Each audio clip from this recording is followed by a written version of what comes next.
नसूह एक ऐसा मर्द था जो औरतों जैसी शक्ल व सूरत रखता था, नर्म आवाज, नाजुक जिस्म और दाढ़ी के बगैर। वो इसी जाहिरी भेस का फायदा उठाकर जनाना हमाम में औरतों का मसाज करता था। ये उसके लिए जरिया माश भी था और उसके दिल में छुपी ख्वाहिश की तकमील भी। कई बार जमीर ने उसे मलामत की, मगर हर बार वो अपनी तौबा तोड़ देता था। एक दिन बादशाह की बेटी हमाम में आई और मसाज के बाद उसका कीमती हीरा कहीं खो गया। शहजादी के हुक्म पर सबकी तलाशी ली जाने लगी। नसूह बदनामी और शर्मिंदगी के डर से एक कोने में छुप गया। जब उसने देखा कि कनीजें उसे ढूंढ रही हैं, तो उसने रोते हुए सच्चे दिल से खुदा से तौबा की और दुआ मांगी, ऐ अल्लाह, मैं वादा करता हूँ कि आज के बाद कभी ये गुनाह नहीं करूंगा, मेरी लाज रख ले। उसकी दुआ अभी खत्म भी नहीं हुई थी कि बाहर से आवाज आई, नसूह को छोड़ दो, हीरा मिल गया है। नसूह की आंखों में आंसू थे और दिल में इत्मीनान। उसने शहजादी से रुखसत ली और घर आ गया। नसूह जान गया था कि अब इस शहर में रहना मुमकिन नहीं, जहाँ की औरतें अब भी उसे चाहती थीं। उसने अपनी तमाम नाजायज कमाई गरीबों में बांट दी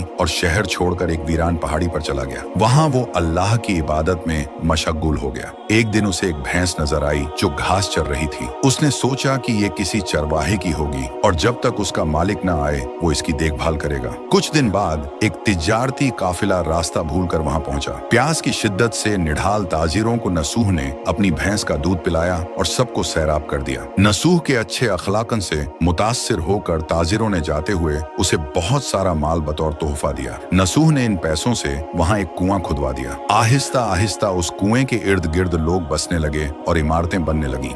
नसूह की नेकियों की वजह से सब उसकी इज्जत करते थे। नसूह की नेकी और शोहरत के चर्चे बादशाह तक जा पहुंचे। बादशाह उससे मिलने का बेहद मुश्ताक था, लेकिन नसूह ने बादशाह के पास आने से इनकार कर दिया। इस बेनियाजी ने बादशाह की मिलने की तलब और बढ़ा दी और उसने खुद नसूह से मिलने का फैसला किया। जब बादशाह नसूह की बस्ती में दाखिल हुआ, वहीं उसकी रूह कब्ज हो गई। चूंकि बादशाह बतौर अकीदतमंद नसूह के पास आ रहा था और रियाया भी नसूह की खूबियों की कायल हो चुकी थी, सब ने नसूह को बादशाह के तख्त पर बिठा दिया। नसूह ने इंसाफ का निजाम कायम किया और उसी शहजादी से शादी कर ली जिसके गोहर की वजह से उसे हिदायत मिली थी। एक दिन एक शख्स दरबार में आया और अपनी गुमशुदा भैंस का जिक्र किया। नसूह ने मुस्कुराते हुए कहा, तुम्हारी भैंस मेरे पास है और आज जो कुछ मेरे पास है वो सब उसी की वजह से है। इस पर वो शख्स कहने लगा, ऐ नसूह, जान लो, न मैं इंसान हूँ और न ही वो जानवर भैंस है। हम दो फरिश्ते थे जो तुम्हारा इम्तिहान लेने आए थे। ये सब कुछ तुम्हारी